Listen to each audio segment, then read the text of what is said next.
The family photo looked innocent enough. His grandfather in uniform, smiling with fellow soldiers. But when Max Fischer posted it on a genealogy website to learn more about his family history, a Holocaust survivor recognized the face.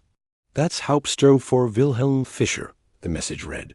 "He commanded the camp where my entire family was murdered. I've been looking for him for 70 years. Welcome to Vaulted Secrets.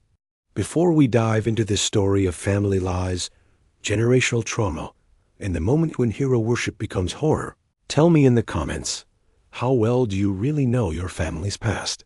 And if you believe some truths are too terrible to ignore, hit that subscribe button. This story will make you question everything you think you know about the people who raised you." Max Fischer was 23 years old when his world collapsed. He was a graduate student in Chicago, studying European history with a focus on World War II resistance movements. The irony would later become unbearable. Max had chosen his academic specialty partly to honor his grandfather's memory as a resistance fighter against the Nazi regime. For his entire life, Max had been told the same story. His grandfather, Wilhelm Fischer, had been a German officer who secretly helped Jewish families escape during the Holocaust. His grandmother, Anna, who had passed away when Max was 15, used to tell him bedtime stories about Wilhelm's courage. "Your grandfather was a hero," she would whisper. "He saved so many people." The Nazis never suspected that one of their own officers was working against them. Max grew up proud of his family legacy. He kept his grandfather's Iron Cross displayed in his dorm room, told friends about his grandfather's heroism, and even wrote his college application essay about how his grandfather's courage inspired him to study history. Wilhelm Fischer had died in 1987 when Max was just 3 years old. Max had only a few dim memories of a tall man with kind eyes who would slip him extra cookies when his parents weren't looking.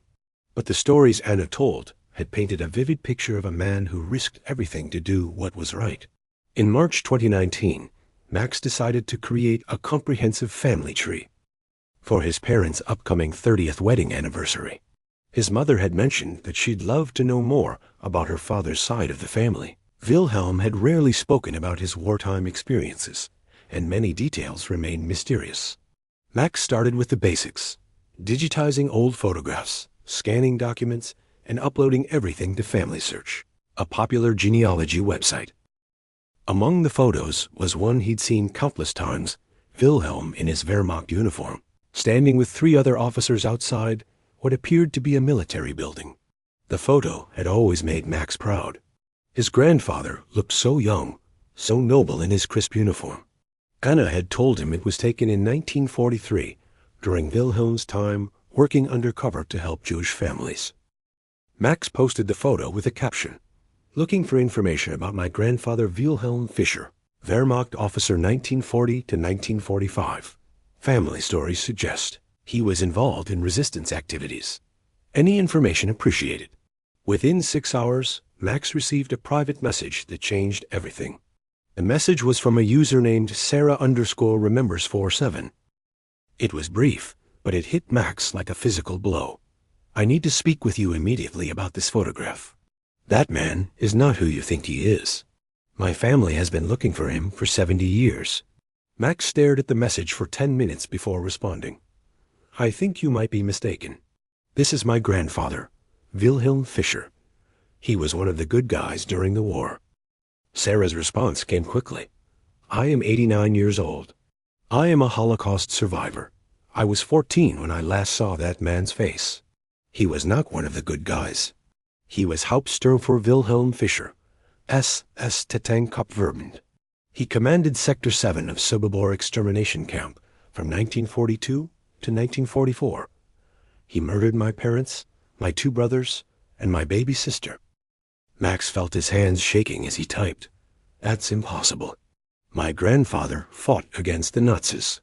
"Your grandfather was a Nazi," Sarah replied. "And not just any Nazi. He was one of the most brutal camp commanders in the entire system. I have spent 70 years trying to find evidence of his crimes. That photograph you just posted is the proof I've been searching for." Max closed his laptop and didn't open it for 3 days. He told himself that Sarah was confused, that she had mistaken his grandfather for someone else. There had to be an explanation.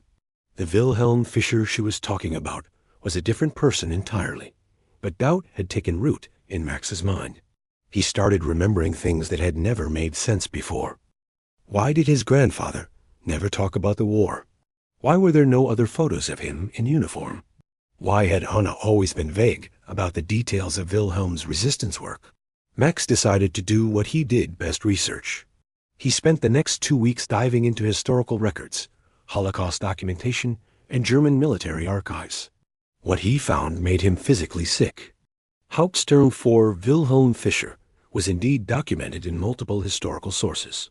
He had been an SS officer assigned to Operation Reinhard, the Nazi plan to systematically murder the Jewish population of occupied Poland.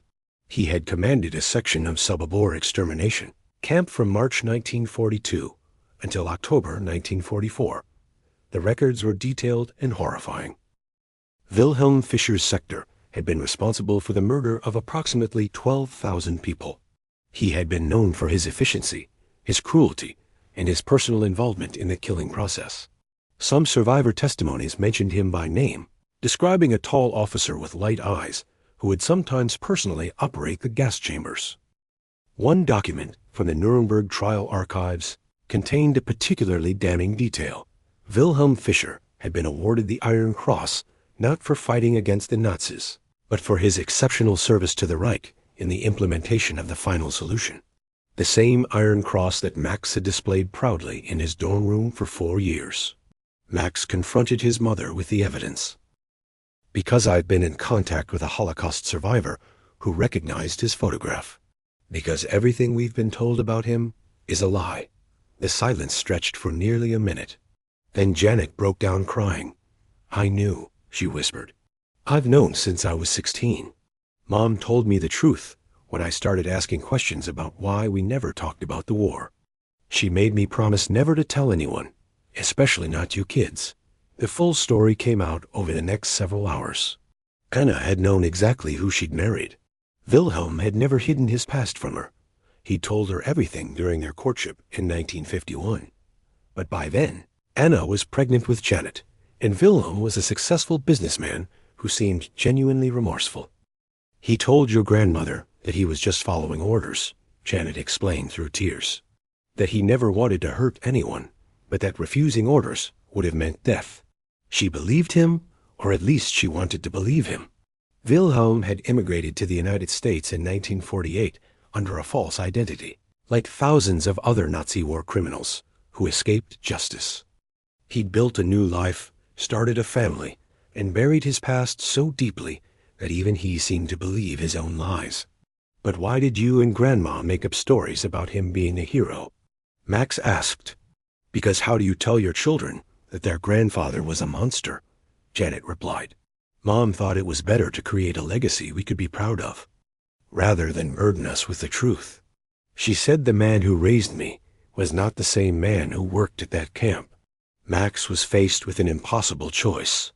He could keep the family secret, protecting his mother and preserving the image of his grandfather that had shaped his entire identity.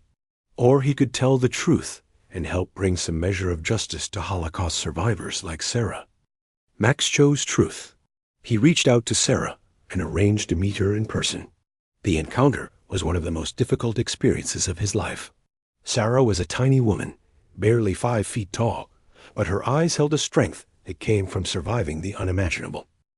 Your grandfather killed my family, she said simply, but you are not responsible for his crimes. Sarah showed Max documents she had kept for 70 years, lists of victims, testimonies from other survivors, and photographs of the camp. She explained how she had escaped during the prisoner uprising in October 1943, and how she had spent decades trying to track down the officers responsible. He worked with Sarah to document Wilhelm Fischer's war crimes and submit the evidence to the United States Holocaust Memorial Museum, the Simon Wiesenthal Center, and the German Federal Archive. The revelation made national news. Grandson of Nazi war criminal helps expose family's dark secret, ran on the front page of the Chicago Tribune. Max gave interviews, participated in documentaries, and spoke at Holocaust remembrance events. The response was mixed and often brutal. Some people praised Max for his courage in confronting his family's past. Others attacked him for betraying his grandfather and destroying his family's reputation.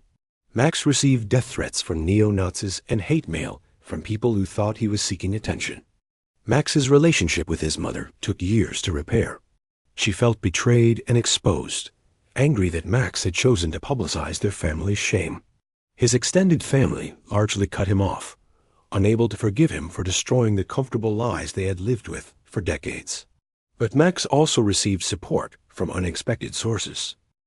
Other descendants of Nazi war criminals reached out to share their own stories of discovery and moral reckoning. Holocaust survivors and their families thanked him for choosing truth over comfort. Max changed his academic focus from resistance movements to the psychology of perpetrators and the transmission of trauma across generations. He wrote his master's thesis on the children and grandchildren of war criminals, identity, responsibility, and moral inheritance. Sarah became like a grandmother to Max. She helped him understand that he could honor his grandfather's victims without taking responsibility for crimes he didn't commit. She taught him that breaking cycles of silence and denial was a form of resistance. "Your grandfather stole my family's future," Sarah told him. "But you gave them back their memory. That matters more than you know." Max learned that the stories Anna had told him weren't entirely false. They were the stories of the man Wilhelm could have been, should have been, might have been in a different world. They were the stories of the grandfather Anna wished Max could have had.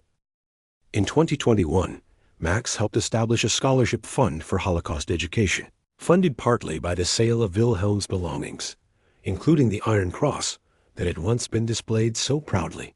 The scholarship was named in honor of Sarah's family, the Goldstein Family Memorial Fund for Holocaust Education. Max also worked with genealogy websites to establish protocols for handling discoveries of war criminals in family trees. His experience led to the creation of resources for people who discovered difficult truths about their ancestors, including counseling services and guidance on how to handle sensitive historical information. The process of confronting his family's past was devastating, but it was also liberating. Varsail and Mettenmax no longer had to carry the weight of lies or live up to the legacy of a false hero. He could build his own identity based on his own choices and values. "I spent 23 years being proud of something that never happened," Max reflects. "Now I can be proud of something that did happen, choosing truth over comfort, justice over family loyalty, and the victim's memory over the perpetrator's reputation." Max's story raised uncomfortable questions about family loyalty, moral inheritance, and the responsibility that descendants bear for their ancestors' crimes. He didn't choose his grandfather, but he did choose how to respond when he learned the truth. Sarah passed away in 2023 at the age of 93. At her funeral, Max gave a eulogy that honored her strength, her survival, and her decision to trust him with her story.